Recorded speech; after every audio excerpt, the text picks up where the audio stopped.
Hi, everybody. Welcome to MartyTimeTV. I am your host, Marty Caswell. Thank you so much for watching my channel. So many of you have come here over the years looking for some fun Padres pre and post game content.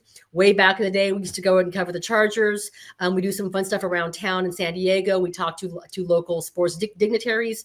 A couple weeks ago, we had a very, very fun roundtable with former Padres manager Bruce Bochy and Buddy Black, and of course, the great Trevor Hoffman and Darren Smith to honor the retiring Ted Leitner. You can find that in the archives on my live channel. But I'm very excited because I decided we don't have enough podcasters or YouTube channels that talk about the Padres. So what's one more? I'm just joking. We'll do a lot of Padres here. Hopefully some SDFC, some San Diego State, and really some, what's happening around town. It won't be just sports. We'll do some culture, some life, hopefully some good beer. And feel free to go ahead and send me your suggestions on what you'd like to go ahead and see or something that you hear about. You can hit me up on social media. Twitter's fine, at Marty Caswell. My Instagram, at Marty Caswell 619, and I'm on Blue Sky as well. Blue Sky. Anyways, I wanted to go ahead and say that this channel, I'm very excited about this, is brought to you by the all-new Jamul Casino Resort, the Players Place. Jamul has been a wonderful sponsor for local sports as long as I can remember, dating back to the mighty 1090, eventually following this over to the iHeart stations. But I'm really happy that we're going to go ahead and bring some fun live Padres content on this channel. I'll be joined later on today by Bob Scanlan, Padres analyst. Bob Scanlan, who never has a hair out of place no matter what. On Tuesdays, it'll be my press box companion, AJ Cassavell, talking Padres. Listen, if you are a Padres fan, if you're a Padres player, you could not ask for a better weekend playing the team that you knocked off in the playoffs, the Atlanta Braves, a very talented Braves team, probably favored to win the American League East, goodness sakes, the National League East. Padres, of course, a 4-game sweep, topped by brilliant performance by Randy Vasquez on Saturday night and the Nick Pivetta yesterday. What a debut for him. 7 shutout innings, allowing only 1 hit. Here's a little bit from Mike Shildt last night on the debut of Nick Pivetta. Give me 1 second to go ahead and add. There we go. Oh, he's fantastic. I mean, Nick really, welcome to San Diego, Nick Pivetta, right? I mean, dominated counts, life on his heater. Really, really good curveball. Sweeper was good. 2-seamer, 9 ground balls, 4 punch outs. Ground balls early. Like I said, he controlled counts. Got some early outs, which allowed him to go, a 7-inning. Really masterful game from Nick in his debut with the Padres. What do you think of the way that during this series you guys created opportunities, especially today? You created a lot of opportunities and manufactured runs. Yeah, we're gonna win a lot of different ways. Some nights it's gonna be the bigger things, but almost always the little things lead to the bigger things. And it was on display tonight. Our leadoff hitter really set the tone. Just a complete game from Toddy. I love the at-bats. I also love the patience. He's an aggressive player. Never want to take the aggression away, but he's staying within himself. The 2 walks. Just, fantastic at bats to the top of the lineup. So it's a real presence for somebody has to face to start the game. What do you like about the way Nick kind of carries himself and competes on the mound? Nick's into it, man. Nick's getting after it. So I appreciate all guys that compete, and everybody competes in their own way. But I just love consistent competition and guys that are up for it. And he clearly is looking to go get it. And but I loved he was able to harness it and make his pitches and use it and channel it the right way. So that was Padres manager Mike Shildt talking about Nick Pivetta, he goes gets it. What did he say? Anyways, I look forward to talking to Bob Scanlan about him and how he channels the way his movements on the mound. Here's a little bit from Nick Pivetta. Give me 1 second to go ahead and add this audio to this platform. 22 scoreless innings against the Braves. How big is that as a ball club? Yes, we really clicked there. We were commanding the strike zone, doing the right things, and just trying to play the game of baseball, and everything worked out. It's a great honor to be here. very, very excited to be here, and just trying to keep things one step at a time, just not try to stray too far away from this. So that was Nick Pivetta following his Padres debut, and he was absolutely sensational. Tonight, it'll be Kyle Hart making his debut, of course, from the KBO on what also happens to be Jackson Merrill bobblehead day. So that should be a lot of fun. It's a very, very small sample size. I realize that, but AJ Preller has so far hit on the small number of moves he did make this offseason, starting with Nick Pivetta and, of course, Gavin Sheets. Speaking of AJ Preller, Speaking of AJ Preller, and you may have missed it because it was a whirlwind opening day, he had his normal presser, his preseason presser in the dugout on opening day. And this is what he had to say when I asked him about the Padres' window of opportunity. It's going to be really, really interesting. We know that trade rumors follow this Padres team all offseason because of the uncertainty around payroll. Of course, the new control person in John Seidler. What would happen with Dylan Cease? What would happen with Michael King, with Luis Ariz? All three are going to get paid in this offseason, and all three are free agents. With the age of some of the contracts you have with Machado and Bogarts, how important is this particular season? Every year is important, so it's, again, I think, we've been talking about since 2020. You're going to have different versions of teams. But I think the good part for us is we've got established players that, that create a core. And then, you're always looking to, certain years you've got to add and subtract. It's kind of just the nature of pro sports today with free agency and trades. But, when you look at a team that, you go into opening days with, Machado, Tatis, Merrill, Cronenworth, Bogarts, some of the younger players that we saw in spring training that looked to have really bright futures. Every year really important, but I think what we by design it's put a core together, put a core group of players together, look to add to that core as well, which we're going to continue to do this season. And then you've got to always adjust and make changes, but it's never about one season. It hasn't been that way for us over the last 5 years. It's every single year for, I think the goal from 20 to 2020 every year starting, for this decade as we look up and have a playoff caliber team. Again, we take that serious. We put a lot of pressure on ourselves to go do that. But we understand like every year is a little bit different and go from there. AJ, new control person, of course, in John Seidler. Have you gotten the message from that ownership group, though, that this team can continue to add, or what's been the overall message? Yeah, I think with John, personally, there's been, myself has been, worked under different setups and different kind of leadership group at the very top over the 10, 11 years now that I've been here. With John, I think the one thing that's been consistent is people that want to win and understand it takes a commitment to win. John's been very consistent in his messaging over the last month in terms of, really no different than what I've seen here over the last 11 years. It's why I came here. It's kind of the, what we've pushed here is it's about winning championships. I think day one we talked about big stage. I think the organization, is transformed from, an organization that people were hoping every few years in terms of, to an organization every year. The expectation, it's fun to be a part of from the fans, is go get in the playoffs and win a World Series. And do that, you need resources. I'm very confident the resources are there, and I think that's been consistent, and as well in the last month with the messaging from John. So that was AJ Preller on opening day saying that the Padres window is never about 1 year, right? It's the 1 year plan, the 3 year plan, the 5 year plan. You're always looking to build and add and subtract. But if you're the Padres and you were so close to the Dodgers last season, a game away, right, from advancing to the NLCS, and when you see what the Dodgers are doing, stockpiling and the sort of offseason they had adding Sasaki and Blake Snell. And this is your final year with Dylan Cease and possibly Michael King and likely Luis Ariz. And you have Manny Machado and Xander Bogaerts where they are. Those contracts are not going to age well. This is your window. This year, next year, that to me represents the best window that you have to go ahead and win. So I think this is a really, really important season for the Padres. Hello, understatement, which is why starting fast is going to be important because these trade rumors are not going to disappear if the Padres struggle. Before we get to Bob Scanlan, I need to go back to Wednesday because I was so happy I did this. The Padres, they invited the media to go ahead and taste all the amazing new food they have at Petco Park.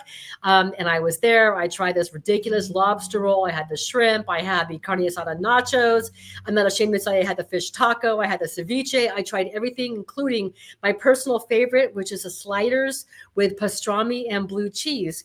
But I also asked Eric Grupner about something I thought was real because I read it on the internet. It had to do with the vendors. Here is the conversation. Give me 1 second here. Either seat, not going to get up to get peanuts or a drink or anything. Yeah, well, I'm happy to tell you that is 100% false. So not only are we not getting... Oh, okay. Yeah, we are keeping vendors, and we are actually increasing the number of vendors. So I think Mark Twain said that a lie makes its way around the world before the truth puts its shoes on, and that happened in this case. So yeah, we're going to have vendors. We're going to increase the number of vendors. There's also other fake news out there that we were going to have $49 nachos. Ooh. Not true. $17.99, still the price point on the Cardiff Tri-Tip nachos. So yeah, don't believe everything you read. Anything else mobile order? Is that happening? Mobile ordering? Yeah, I mean, we're still going to have the same program this year that we had last year when it comes to mobile ordering. So yeah, I actually really appreciate you asking because it's a good opportunity for me to educate the fans that those things are not true. Okay. Lobster roll. This year down in Power Alley over off of Pacifico. Okay, so that was Padres CEO Eric Grupner debunking the rumor out there that the Padres were going to go ahead and get rid of vendors in the aisles selling your peanuts and your popcorn and your Cracker Jacks, and I think they have beer vendors. I'm not too sure, but I saw that. I'm like, that's kind of crazy because, as you guys know, as someone that goes to Disneyland often, mobile ordering can be a disaster. A lot of times mobile ordering can be, delayed an hour. So I'm glad the Padres have their vendors. I am now showing you all the amazing food offerings that the Padres have at Petco Park. If you get a chance, again, I highly recommend the pastrami blue cheese sliders. And I'm looking forward to trying the carnitas wings. It was awesome. And I'm not ashamed. I tried everything. Okay.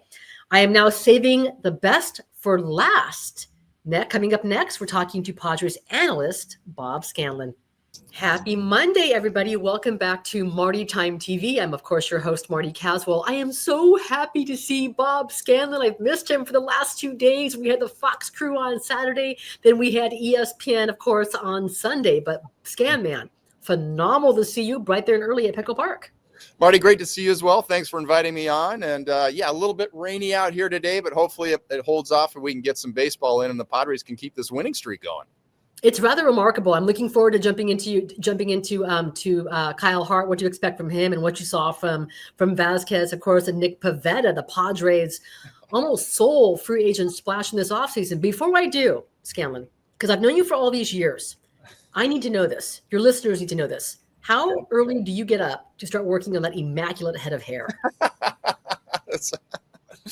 Oh, man. I can't give away all my trade secrets, Marty.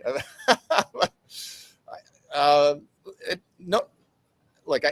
get up in the morning, have my breakfast. I try to get to the gym, get some work in, get my notes ready and everything for the ball game because there's always so much that we want to try to have ready and cover for the broadcast and everything. So it's just a normal part of it. Hop out of the shower, try to throw a little bit of the proper product in it and to try to keep it in shape, especially on wet, coldy days like this. But I'm just grateful at my age that I still have something up top there. So thanks be to God. Well, Bob, the Padres could not ask for a better start, going 4-0 against a very good team in the Atlanta Braves.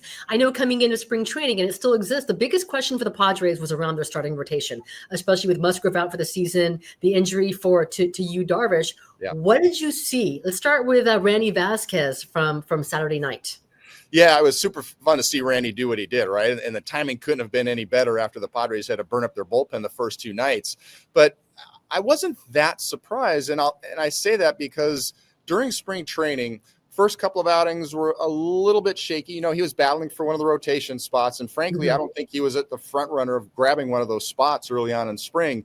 But I like to watch the bullpens. I like to see what guys are working on. And he threw a bullpen one day after those first couple of outings, and it was amazing. He and Ruben were working on some things with his lower body, and then all of a sudden you could just see the ball just exploding out of his hand and going exactly where he wanted. The command was amazing with the 2-seamer, with this changeup also, and you just got a feeling just watching is like, okay, this was a good bullpen. And just as a former pitcher, I know how much momentum that can carry into your next outing, just feeling good about what you've been working on, having that confidence, especially in spring training where you feel like, okay, something clicked right there. Let's get after it now. And sure enough, his next 2 outings were really solid. And I know a lot of people were talking about some of the other candidates, and rightfully so, because there were a lot of guys that were throwing well in spring training for those final couple of spots. But, I was kind of saying, hey, don't forget Randy Vasquez. Don't forget about this guy. And he's throwing really well in his last couple of outings. And he did that again in his, at the end of spring training. So I wasn't shocked to see him make the team, and credit to him and to the Padres, because he was a contributor last year, making a lot of starts when the team needed him. And it was just nice to see him have a strong finish to spring training and take that momentum into the season, obviously, because that outing was incredible. And it wasn't just 1 or 2 pitches that were dominant. He used the entire repertoire and used it really effectively. And it was a combination of having confidence and command in all of those pitches, but also the way that he sequenced them and used them effectively, one after the other to get the soft contact that he did. So very impressive. And if he can continue to do that, this is a great step for him, and certainly an important step for the Padres in terms of filling some of those missing roles when you're missing the Joe Musgrove, and Darvish is not there, and they thought Matt Waldron might be there. He's not ready to go yet. So with all those question marks, to have a guy like Randy be able to step up the way he did, great for his personal development, and also huge for the Padres right now, filling those innings in the rotation. Speaking of guys that really stepped up, you could not ask for a better debut for Nick Pivetta than what we saw yesterday on Sunday Night Baseball. Oh, it was incredible, wasn't it? And everything that the Padres had hoped for and more. And it was the 4-seam fastball, the curveball combination. What's kind of fun for me looking at him throw is his arm slot, because we see so many guys now who effectively lower their arm slots. And it's great. You get the sweeper action, and, guys get to different sides of the rubber, and they use that leverage because of the lower arm slots. Adrian Morejon is a great example of that. He lowered his arm slot last year, and look at the results from that. Pivetta seems he's kind of old school Iron Mike, over the top, and he gets that good downward tilt, and he's got great 4-seam right on that fastball up in the zone. So to watch him do what he did in terms of using the fastball up in the zone, complementing it with that great curveball of his. We saw some sweepers, which was a pitch that he incorporated more last year, but it was really the fastball curveball combination and his ability to locate them to both sides of the plate. And some of that, I think, has to do with the small change that he and Ruben made in spring training of moving him closer to the first base side of the rubber, so that it's easier for him to get to that side. It wasn't a major change. It's not like he went from the extreme third base side to the extreme first base side, but even slight little things from a mechanical standpoint can help you to not throw across your body quite as much. And it's all of a sudden the shapes of your pitches are just a little bit different, and you're able to get to that outside corner just a little bit easier. So it was a small thing, but may have made a big difference. Sure looked sharp yesterday, didn't it? It's just remarkable. I think Mike Schilt mentioned that his demeanor on the mound is unique. We heard a lot about his intensity coming in. He's just a different kind of guy, and I think Schilt was crediting him for being able to go ahead and channel it and keep it within him. Yeah. What exactly is Mike talking about there? Yeah, no, certain guys are intense, right? Jake Peavy, I think, is a great example. Yes. Yeah, Jake had that energy out there, right? And it's just like, ah! Now there's some guys that have that, but they can't really control it. They can't focus it into being productive on the mound. Sometimes it can get them distracted, or sometimes it can cause them to feel like they've got to power through every tough situation. As the going gets tough, I'm just going to get tougher, which means I'm going to throw harder and I'm going to try harder. And a lot of times that can actually work against you. Now, Jake obviously learned how to channel it in such a way that he used that emotion, and, it made him better. And okay, let's not get distracted. Let's just make a nastier pitch right here. And I think that might be what he's talking about with Nick, in terms of having that intensity, but also knowing how to channel it properly so that you use it as a positive thing and a focus thing instead of something that gets you outside of yourself. And I think we saw that intensity yesterday, and also that self-control, that command of just knowing, hey, when I need to make a pitch, yeah, I'm bearing down, I'm serious about it, but I'm not trying to overthrow that pitch. He was masterful yesterday. Kyle Hart will make his debut tonight on Jackson Merrill bobblehead night, which I'm by the way, can I just say this really quick, Bob? Because I took a tour, I was on Wednesday. They let us, check out all the new media, all the food they have, which is fantastic. The promotional items. Whoever did the bobbleheads this year did a bang up job. The Tatis one with the bat flip thing is fantastic, and the Jackson Merrill one is a great likeness. So if you're going to the game, you're going to be in luck. This should be a lot of fun. What do we know about Kyle Hart? I know smaller sample size in spring training because of the flu that derailed him, but what are you looking for him tonight? So I'm really looking forward to seeing how he works these batters, because I think previously when he was in the United States, he was much more slider oriented, used the breaking pitches a lot more. And we see that. That's not uncommon here in the United States now, right? I mean, we're seeing more and more breaking balls being thrown. But when he got a chance to go over to the KPO over in Korea, two things happened. First of all, he got the opportunity to extend himself and face other batters more than once, right? So for him personally, it was like, okay, here's a chance for me to learn how to face lineups, learn how to work through lineups. He was forced to then use his fastball more effectively, because he can't just keep spinning breaking ball after breaking ball to guys. Eventually they're going to see it and they're going to be able to sit on it. So it forced him to use his fastball more. He changed the shape of his curveball a little bit. It's a little bit tighter now. He changed his changeup into more of a splitty, because that's got better action on it. And I think also he learned, as I mentioned earlier, to pitch through the lineups. And he said over in Korea, they are very contact oriented. In other words, you're not going to get a ton of strikeouts. Okay. The ball's going to get put in play. So you have to learn how to pitch to that style of hitting, which may benefit him here in the United States as well. It's not about trying to blow guys away. It's not about trying to get a ton of swing and miss. For him, it's going to be, how can I continue to get that soft contact? And we'll see if it plays out here today. The other thing that was interesting, Marty, and I asked him about this, is the ball is so much different in Korea. It's got a little bit higher seams. It has a tackiness to it as well, which I think is a great idea. And I've heard multiple guys that have played over in the Asian leagues that have used these baseballs come over to the United States and say, hey, this is something that the U.S. might want to take a look at.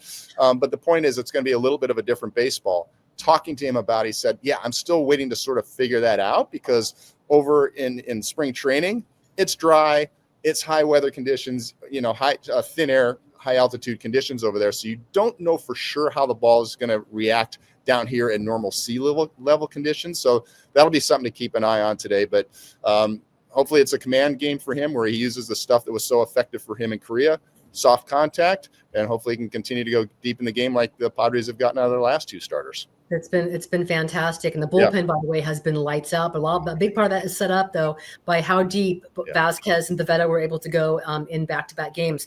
Scan, I think the one fun topic from this first 4-game streak has been Tatis in the leadoff role. He's been just fantastic. If you're the Padres, I mean, it's almost like pick your poison between a 3-time batting champion Luis Ariz looking for his first hit and Tatis. But if you're a starting pitcher, can you just explain to me how much you don't want to see Tatis in that situation?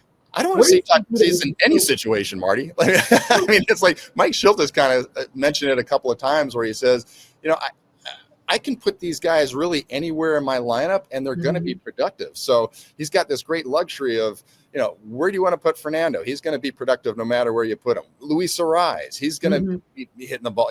Jackson Merrill, the way he's swinging. Manny Machado. I mean, you go up and down, and all of these guys can cause damage. And from a pitcher's perspective, I don't really want to face any of those guys. So, but what's amazing about Fernando is that, for me, he really set the tone in his very first plate appearance of the season. And I think it would be so easy for Fernando to say, okay, first at bat of the season, here we go. And he's going to try to hit a home run and, establish that he's healthy and he's back. He didn't do that at all. What did he do? He had a nice little base hit opposite field. And it sort of showed, in my opinion, his maturity of being in that leadoff spot and not thinking to himself, okay, I've got to try to do too much here. What is my job? My job is to get on base. My job is to set the tone. My job is to reestablish what we established last year as an offense, which is the Petco Park style of hitting, right? Using the big part of the field, hitting the ball opposite field, not thinking about home runs. And that was their approach all season long, which we saw worked. So for him to set the tone for me in that first plate appearance was kind of like, okay, here we go, guys. And sure enough, the Padres ended up producing 2 runs that inning. And we've seen it so far in these first 4 games. And I really think he's been a tone setter that way. So along with him being a threat at the top of the lineup, because we saw the next game where he swings at the first pitch and hits it out of the ballpark, I think his maturity that we're starting to see in terms of setting the tone over the course of a ball game has been pretty impressive as well. And as we saw, he can hurt you with a single opposite field. He can hurt you with the home run.